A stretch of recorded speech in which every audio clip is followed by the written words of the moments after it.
Cinema lovers అందరికీ movie వాళ్ళ నుంచి ఒక హార్ట్ఫుల్ హాయ్. ఓటీటీలో రిలీజ్ అయిన రీసెంట్ తెలుగు మూవీస్ ని మిస్ అయిపోయిన వాళ్ళకి, ఒక సాలిడ్ వాచ్ లిస్ట్ కావాలి అనుకునే వాళ్ళకి this is the perfect video for you. So ఈ మంత్ లో రిలీజ్ అయిన 7 రీసెంట్ బెస్ట్ మూవీస్ ని పిక్ చేసి, ఈ మూవీస్ లో ఏంటి స్పెషల్, ఎందుకు చూడాలి, ఎక్కడ చూడాలి, ఇలా అన్ని ఈ వీడియోలో మాట్లాడుకుందాం. సో ఎక్కడా స్కిప్ చేయకుండా వీడియోని ఎండ్ వరకు చూసేయండి. లాస్ట్ లో మాకు థ్యాంక్స్ కూడా చెప్తారు బెస్ట్ మూవీస్ ని తీసుకొచ్చాము అని. ఇక వీడియోలోకి వెళ్లే ముందు మా నుండి చిన్న రిక్వెస్ట్, మీకోసం బెస్ట్ మూవీస్ ని తీసుకొచ్చాం అండ్ ఫ్యూచర్ లో కూడా ఇలాంటి రికమెండేషన్ వీడియోస్ మరెన్నో తీసుకొస్తాం. సో ఈ వీడియోని లైక్ చేసి కొత్తగా ఛానల్ ని చూస్తున్నట్లయితే వెంటనే మా ఛానల్ ని సబ్స్క్రైబ్ చేసుకోండి. మా వీడియోస్ కి కూడా ఆడియన్స్ ఉన్నారు, నెక్స్ట్ ఇంకా బెస్ట్ వీడియోస్ చేయాలని మాకు కూడా మోటివేషన్ వస్తుంది. Number 7 the dupatta killer. ఇదొక documentary film. Just 57 minutes run time తో తెలుగులో స్ట్రీమింగ్ అవుతుంది. రియల్ ఇన్సిడెంట్స్ బేస్ చేసుకుని తీసిన స్టోరీ. ఈ డాక్యుమెంటరీ చూశాక ఒక డీసెంట్ థ్రిల్లర్ అనిపించింది. గోవాలో చాలా మంది అమ్మాయిలను వాళ్ళు వేసుకున్న చున్నీతో ఒక కిల్లర్ చంపుతూ ఉంటాడు. ఇంతకీ ఆ కిల్లర్ ఎందుకు చంపుతున్నాడు, తన మోటివ్ ఏంటి అనేది ఈ డాక్యుమెంటరీ. చాలా వరకు రియల్ స్టోరీస్ లో కొన్ని రియల్ మూమెంట్స్ ఉన్నా ఎక్కడో దగ్గర మనం కనెక్ట్ కాలేము. ఆ స్టోరీని ఎలివేట్ చేయడానికి అదర్ సీన్స్ కలుపుతూ ఉంటారు. బట్ ఈ దుప్పట్టా కిల్లర్ లో స్టోరీని ట్రాక్ తప్పించే సీన్స్ లేకుండా ఈ డాక్యుమెంటరీ ఉంటుంది. ఒక మర్డర్ జరిగిన తర్వాత పోలీసులకు ఎటువంటి క్లూస్ దొరకవు, వెపన్ మార్క్స్ దొరకవు. అసలు ఈ మర్డర్ ఆ కిల్లర్ ఎలా చేస్తున్నాడు, పోలీసులకు ఆ కిల్లర్ ఎలా దొరికాడు, ఈ సీన్స్ అన్ని చాలా ఇంట్రెస్టింగ్ గా డిజైన్ చేశారు. ఈ డాక్యుమెంటరీకి మెయిన్ హైలైట్ ఏంటి అంటే రియల్ కిల్లర్స్ తో ఇంటర్వ్యూ చేయడమే. పోలీసులు అడిగే క్వశ్చన్స్ కి ఆ కిల్లర్స్ చెప్పే సమాధానం వింటే ఇలా అయిపోతారు. ఇప్పటికీ జైల్లో ఉన్నాడంట ఆ killer. So crime thriller movies చూసే వాళ్ళకి ఒక పర్ఫెక్ట్ డాక్యుమెంటరీ. ఫ్యామిలీతో అసలు చూడకపోతేనే మంచిది, కొన్ని సీన్స్ మనల్ని ఇబ్బంది పెడతాయి. సో ఈ దుప్పట్టా కిల్లర్ అమెజాన్ ప్రైమ్ లో స్ట్రీమింగ్ అవుతుంది. Number 6 super boys of Malegaon. Basic గా బాలీవుడ్ నుంచి హై బడ్జెట్ మూవీస్ ని ఎక్స్పెక్ట్ చేస్తూ ఉంటాం. But it the first time small budget తో ఇంత మంచి కంటెంట్ వస్తుంది అనుకోలేదు. అసలు ఈ మూవీ ట్రైలర్ చూడలేదు, రివ్యూ కూడా చూడలేదు, జీరో ఎక్స్పెక్టేషన్స్ తో చూసా. ఫైనలీ ఒక మంచి మూవీ చూసిన ఫీల్ వచ్చింది. మలేగావ్ అనేది మహారాష్ట్రలో ఒక చిన్న నగరం. నాసిర్ షేక్ అనే ఒక కుర్రాడు అక్కడ ఉన్న ఒక చిన్న థియేటర్లో పనిచేస్తూ ఉంటాడు. ఎప్పటికైనా సినిమా తీయాలి అని తన కల. అయితే చివరికి తన కల నెరవేరిందా లేదా అనేది ఈ మూవీలో చూస్తారు. ఫ్రెండ్షిప్ మీద నడిచే ఈ మూవీ మంచి మూమెంట్స్ తో ఎమోషనల్ ఫీల్ ఇస్తుంది. సినిమా మీద పిచ్చి ప్రేమతో వాళ్ళు స్టార్ట్ చేసే ఈ జర్నీ చాలా అందంగా, చాలా మలుపులతో ఫ్రెండ్షిప్ అంటే ఏంటో చాలా బాగా చూపించారు. నేనింతే, అప్పల్ రాజు వంటి సినిమా జోనర్లో ఉంటుంది ఈ మూవీ. అయితే ఇక్కడ ఎక్కువ కామెడీ ఉండదు, ఎమోషన్ ఉంటుంది. తన కల కోసం చేసే హార్డ్ వర్క్ ఉంటుంది. ఫస్ట్ హాఫ్ అంతా వాళ్ళ సర్కిల్లో ఉండే చిన్న ఆనందాలు, వాళ్ళు ఫుల్ఫిల్ చేసే డ్రీమ్స్ ఉంటాయి. ఇక సెకండ్ హాఫ్లో వాళ్ళు కన్న కల కోసం ముందుకు వెళ్లే కొద్దీ వాళ్ళ స్ట్రెంగ్త్ని చూపిస్తారు. మనం సినిమా చూస్తున్నంతసేపు ఫేస్లో స్మైల్ ఉంటుంది, ఆ ఎమోషన్ని ఎక్స్పీరియన్స్ చేస్తాం. రీమా కడ్గి గారు లేడీ డైరెక్టర్ ఇంత బాగా తీసినందుకు, అది కూడా కమర్షియల్ ఎలిమెంట్స్ లేకుండా ఒక మంచి సినిమా తీసినందుకు హ్యాట్స్ ఆఫ్. ఈ super boys of Malegaon movie Amazon ప్రైమ్లో రెంట్కి స్ట్రీమింగ్ అవుతుంది.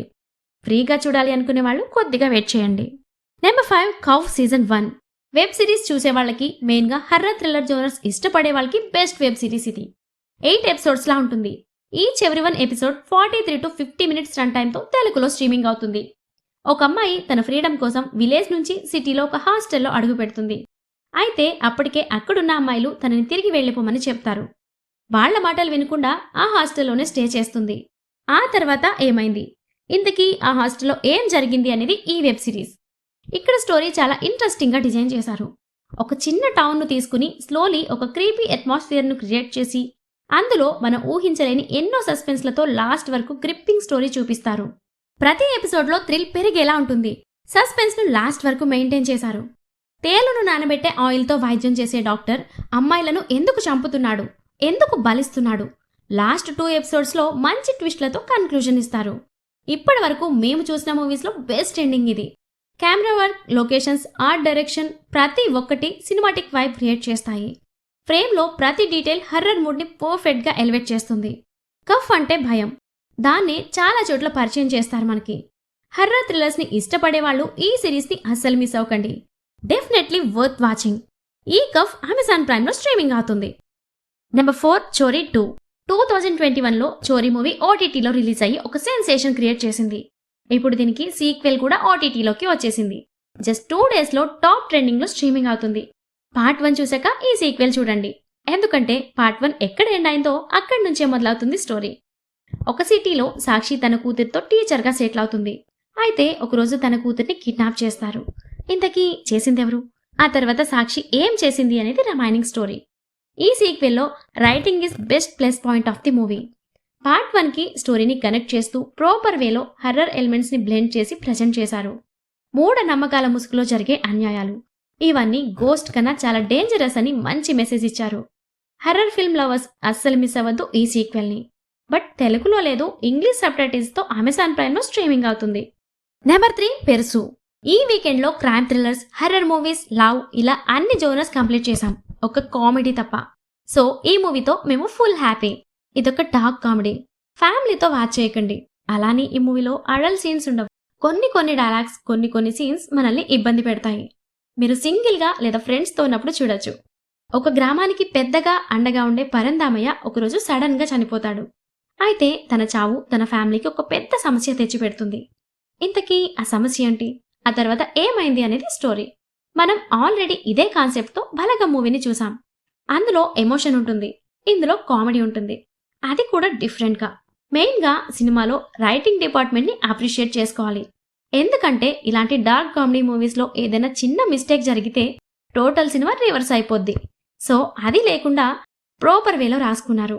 మూవీ చూసిన 10 నిమిషాల్లో మనకి ఆ ప్రాబ్లం ఏంటి అనేది రివీల్ చేసేస్తారు. అప్పుడు ఆ ఫ్యామిలీ పడే పాటలు, దానివల్ల వచ్చే కామెడీ అయితే అల్టిమేట్. ఇప్పటి వరకు ఇలాంటి డార్క్ కామెడీని మీరు చూసుండరు. ఎక్స్పెషల్లీ ఆ క్లైమాక్స్లో అయితే ప్రతి ఒక్కరికి ఈ సీన్ గుర్తొస్తుంది. సో మీరు సింగిల్గా లేదా ఫ్రెండ్స్తో ఉన్నప్పుడు ఈ మూవీని చూడండి. ఈ పెరుసు నెట్ఫ్లిక్స్లో స్ట్రీమింగ్ అవుతుంది. నెంబర్ 2 జాబిలమ్మ నీకు అంత కోపమా. హీరో ధనుష్ గారు తీసిన థర్డ్ ఫిల్మ్ ఇది. ఇప్పుడు యూత్కి కావాల్సిన ఒక పర్ఫెక్ట్ లవ్ కామెడీ డ్రామా ఈ జాబిలమ్మ నీకు అంత కోపమా. మేము థియేటర్లో చూసాం అండ్ ఓటీటీలో కూడా చూసాం. 2 సార్లు కూడా ఫుల్ ఎంజాయ్ చేశాం. మన హీరో ఒక చెఫ్. అతని లైఫ్లో నీలా అనే అమ్మాయి వచ్చాక ఏమైంది అనేది మిగతా రిమైనింగ్ స్టోరీ. వినడానికి చిన్న స్టోరీ, దాన్నే ప్రాపర్గా ప్రజెంట్ చేశారు. సినిమా చూసిన 15 నిమిషాలకే ఆ కథలో ఇన్వాల్వ్ అయిపోయి ఆ క్యారెక్టర్స్తో ట్రావెల్ అయిపోతాం. హీరో ధనుష్ గారు చిన్న మూమెంట్స్ని భలే రాసుకున్నారు, చాలా ఫన్నీగా ఉంటాయి. ప్రేమలు కనులు దోచాయే మూవీస్లో హీరోకి ఫ్రెండ్ ఉన్నట్టు ఇక్కడ కూడా హీరోకి ఫ్రెండ్ ఉంటాడు. వాడి లవ్ స్టోరీ, దానివల్ల వచ్చే కామెడీ మన రియల్ లైఫ్లో ఫ్రెండ్ని గుర్తొచ్చి మంచి ఫీల్ వస్తాయి. ఫస్ట్ హాఫ్ అయితే చాలా నీట్ అండ్ క్లీన్గా వెళ్తుంది. ఇక సెకండ్ హాఫ్ అయితే అసలు సిసలైన కామెడీ మొదలయ్యి స్టోరీ టాప్ గేర్లో వెళ్తుంది. ఒక రెగ్యులర్ లవ్ స్టోరీకి ఈ మూవీ డిఫరెంట్గా ఉంటుంది. సో ఫ్రెండ్స్ అండ్ ఫ్యామిలీతో 2 hours 10 minutes నాన్ స్టాప్గా ఎంజాయ్ చేసే మూవీ, అస్సలు మిస్ అవ్వద్దు. ఈ మూవీ అమెజాన్ ప్రైమ్లో స్ట్రీమింగ్ అవుతుంది. నెంబర్ 1 చావా. తెలుగు వెర్షన్ ఎప్పుడు వస్తుందో అని ఈగర్లీ వెయిట్ చేశాం. ఫైనల్లీ ఈ చావా మూవీ తెలుగులో స్ట్రీమింగ్ అవుతుంది. ఈ 2025లో హిందీలో one of the best movie ఇది. ఫస్ట్ 20 minutes, లాస్ట్ 45 minutes అయితే లిటరల్లీ గూస్ బంప్స్ వచ్చాయి. 17th సెంచరీలో ఛత్రపతి శివాజీ మహారాజ్ గారు చనిపోయిన తర్వాత అతని కొడుకు ఛత్రపతి సంభాజీ మహారాజ్ మొఘలు ఔరంగజేబ్పై స్వరాజ్యం కోసం ఎలా ఎదురెళ్లాడు అనేది ఈ చావా స్టోరీ. బేసిక్గా ఇలాంటి హిస్టరిలిక్ ఫిల్మ్స్లో ఎంత కథ బాగున్నా ప్యూర్ ప్రజెంటేషన్ వల్ల ఫెయిల్ అయిన మూవీస్ చాలా ఉన్నాయి. బట్ ఇక్కడ ఈ సినిమా టైటిల్కి తగ్గట్టే గ్రాండ్ స్కేల్లో ఈ మూవీని చూపించారు. ఫస్ట్ నుంచి లాస్ట్ వరకు 17th సెంచరీలో ఉన్నట్టు మనం ఫీల్ అవుతాం. ఎక్స్పెషల్లీ లాస్ట్ 40 minutesలో విక్కీ కౌశిక్ పెర్ఫార్మెన్స్, అతను చెప్పే డైలాగ్స్ సింహం గర్జించినట్టే ఉంటాయి. రియల్గా ఛత్రపతిని చూసిన ఫీల్ వస్తుంది. కాస్ట్యూమ్స్ దగ్గర నుంచి టెక్నీషియన్స్ వరకు ప్రతి ఒక్కటి బెస్ట్ క్వాలిటీని మెయింటైన్ చేశారు. లాస్ట్ ప్రీ క్లైమాక్స్లో ఒక భారీ ఫైట్ ఉంటుంది, రియల్లీ ఆసమ్. ఎక్కువగా ఇటువంటి సీన్స్ చక్కన్న మూవీస్లో చూస్తాం. ఇక ఏఆర్ రెహమాన్ ఇచ్చిన సాంగ్స్ బీజియం అద్దరుగొట్టేశారు. సినిమాలో ప్రతి ఫ్రేమ్కి ప్రతి సీన్కి ప్రాణం పోసింది. ఫైనల్గా ఇంకాస్త ఛత్రపతి శివాజీ గురించి చూపిస్తే బాగుండు అనిపించింది. సో ఈ మూవీ ఫ్యామిలీతో కలిసి చూసేయచ్చు, ఎటువంటి అడల్ట్ కంటెంట్ సీన్స్ ఉండవు. ఈ చావా మూవీ నెట్ఫ్లిక్స్లో స్ట్రీమింగ్ అవుతుంది, వెళ్ళి ఒక లుక్ వేసేయండి. ఓకే మూవీ లవర్స్, మా రికమెండేషన్ మీకు నచ్చే ఉంటుంది అనుకుంటున్నాం. మా వీడియోకి 10కి ఎంత రేటింగ్ ఇస్తారో కింద కామెంట్లో తెలియజేసేయండి. నెక్స్ట్ ఎలాంటి వీడియోస్తో రావాలో మాకు ఒక ఐడియా వస్తుంది. సో ఈ వీడియో నచ్చితే మీ ఫ్రెండ్స్ అండ్ ఫ్యామిలీకి షేర్ చేయడం అసలు మర్చిపోవద్దు. నెక్స్ట్ మరొక మంచి వీడియోతో మళ్ళీ కలుద్దాం. Thanks for watching.